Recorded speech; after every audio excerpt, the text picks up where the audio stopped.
आरोप नाही, ही सत्य परिस्थिती जी निर्माण झाली. आपण आज महापालिका बघतोय, आम्ही जिल्हा परिषद बघतोय, खालच्या लेवलवर ज्या छोट्या छोट्या संस्था आहे, सरकार लेवलवर सरकारमध्ये बसलेले काही जे त्यांचे भारतीय जनता पार्टीचे पदाधिकारी ज्या पद्धतीने सरकारचा उपयोग करून घेऊ लागले, त्याचे परिणाम आम्हाला जे दिसू लागले.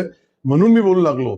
ते सन्माननीय मुख्यमंत्री जे आहे देवेंद्रजी, हे चांगला निर्णय घेतात, चांगल्या पद्धतीने देतात. काही मंत्रीही आम्हाला न्याय देतात. परंतु काही लोक फक्त इथून शिवसेना हद्दपार कशी होईल, शिवसेना कशी संपल, याच्याबद्दल नियोजन करू लागले.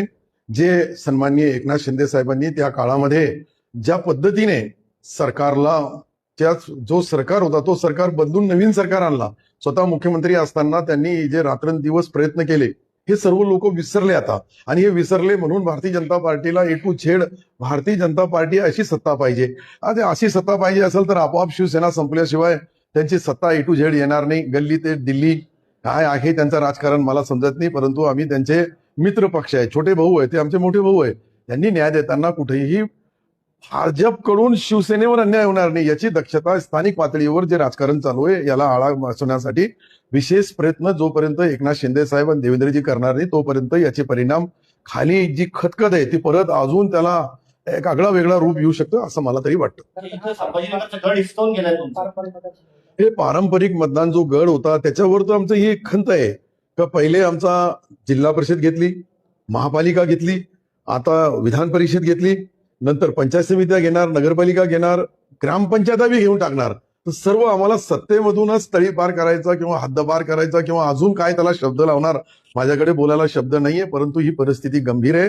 या गंभीर परिस्थितीवर वेळेवर आमच्या नेत्याला याची सविस्तर माहिती मिळाली नाही तर पुढचे परिणाम जसं पश्चिम बंगालमध्ये जे घडलं ते कदाचित भविष्यामध्ये महाराष्ट्रामध्ये घडू नये याची भीती माझ्यासारख्या कार्यकर्त्याला आहे.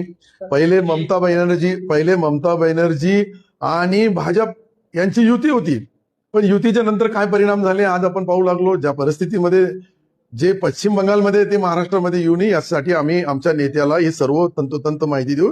माझ्या जिल्ह्यामध्ये मराठवाड्यामध्ये जी परिस्थिती मी पाहू लागलो, अनेक जिल्ह्यामध्ये मी जातो, तिथलची परिस्थिती पाहिल्यानंतर ऐकल्यानंतर माझ्यासारख्या कार्यकर्त्यांना दुःख होतो का आपण जे 2.5 वर्ष ज्या पक्षाला सोडून आपण एक पक्षासाठी भारतीय जनता पार्टी आमचा जो जुना मित्र पक्ष आहे याच्यासाठी आम्ही आमच्या पक्षाच्या नेत्याला सोडून इकडे आलो आणि परत अशी परिस्थिती निर्माण होईल. आज जी परिस्थिती निर्माण होते ते स्लो पाहिजे नाही.